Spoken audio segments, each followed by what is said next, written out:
Negar Mortazavi is a journalist and host of the Iran podcast.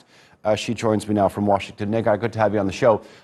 When you look at the tone of President Raisi in that soundbite that we played in that news piece, it sounds firm, yet diplomatic. But there are analysts out there that will say that Raisi hates the United States. He distrusts the United States, and he doesn't want to do anything which will sort of ease the relationship between the two countries. What is this new era going to be looking like?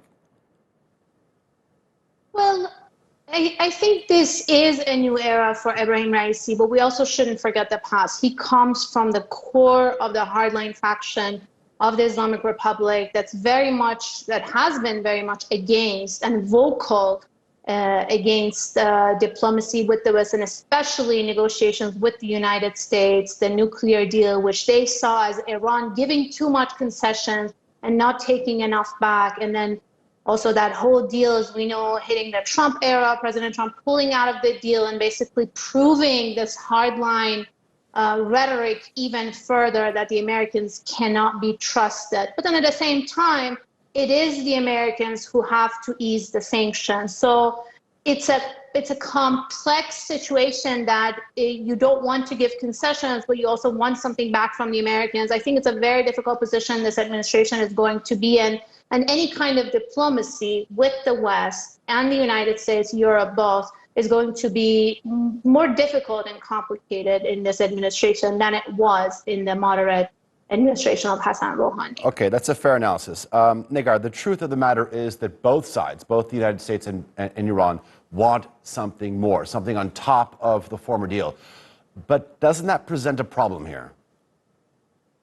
It has. That's what we're seeing, basically dragging on, because a return to an existing deal, as many analysts expected, could have been done faster and easier. But it just seems like both sides, and I would say even the American side, maybe is looking for more concessions from the other side. We can't overlook the fact that it was President Trump who left the deal. The Iranians remained in the deal. Yes, they started reducing compliance, so they're not in full compliance with the deal, but they're still in the deal. It's the United States who's outside of the deal, and it seems like they're tying this return to the nuclear deal to further concessions outside of the JCPOA, and the Iranian side is also looking for more concessions from the U.S. side, and that has basically delayed this process and made it more complicated. I'm just not very certain and confident that a Raisi team, and it's not just Ebrahim Raisi, it's his diplomatic team that he's bringing in that are more hardline and more ideological, is going to be capable of basically maneuvering this complex path ahead. You said outside of this deal, there are some countries in the region that are watching the relationship between the U.S. and Iran very closely. How likely will the Biden administration listen to some of Israel's security concerns when trying to revive this deal? Well, we know U.S. allies in the region, especially Israel, as you mentioned, do have influence in Washington, although they couldn't stop the Obama-Biden administration from making a deal with the Iranians, with Tehran.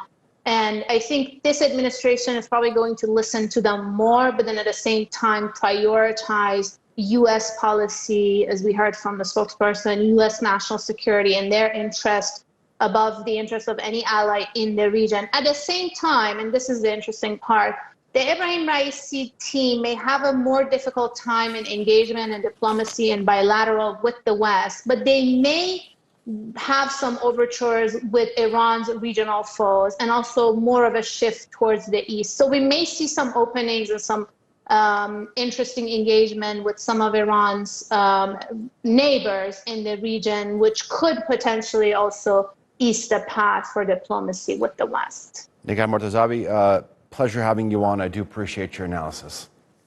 Thank you.